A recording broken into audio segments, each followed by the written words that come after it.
You know, there aren't many film-to-TV conversions that don't make you want to gouge your eyes out. Most are cheap cash-ins or weird misfires that carry the name and nothing else.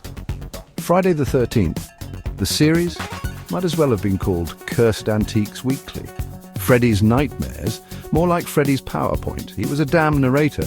Then you've got attempts to expand something like Buffy the Vampire Slayer or Planet of the Apes, which, to be fair, at least try to build on their worlds, and there are some that genuinely try to explore what happened in the years we missed. But instead of asking us to retread the past, they give us the space between. Welcome to the Snake Pit, where we're full of bile and venom.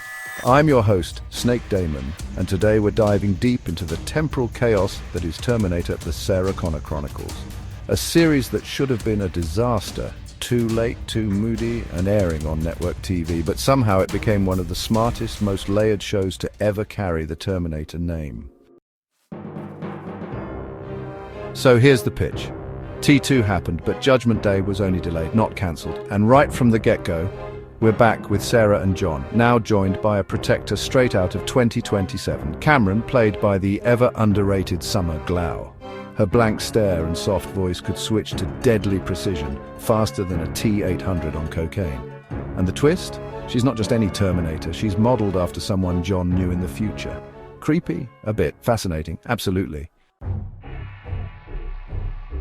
The first season, short due to the Writers' Guild strike, was sharp to the point, and full of little details that pay off later. It wasn't about a Terminator of the week, it was about building the slow, grim dread of a future that never stops coming, and the tone, cold, calculated, but never without emotion, especially in Sarah, haunted by a ticking clock only she can hear.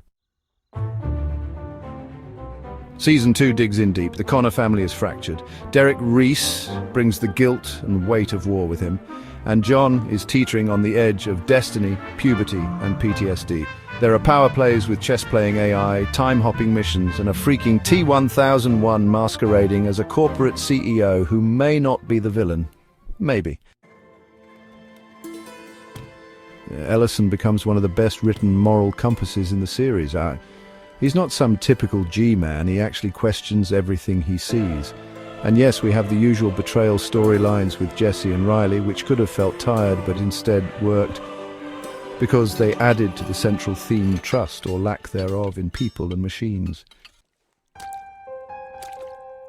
But it's the subtle touches that elevate this series. The callbacks, the consequences, the moments of silence that are louder than the explosions. And let's talk about the elephant in the room. Cameron, is she feeling? Is she learning? Or is she just mimicking? We're never told. That's the genius. And you know what? That ambiguity sells it. Because if the question is what makes us human, then isn't maybe the most human answer of all? Summer Glau plays Cameron with just enough warmth to keep us guessing and just enough coldness to make us uneasy. And she nails every scene, even the awkward teenage high school stuff, which could have been awful. Instead, she turns it into something oddly tragic and believable. Honestly, who doesn't love Summer Glau? Those last 4 episodes, they should be studied. The writers knew the axe was coming and gave us what amounts to an entire 3rd season's worth of plot compressed into a high-stakes, high-emotion finale. It was tight, tragic, brilliant.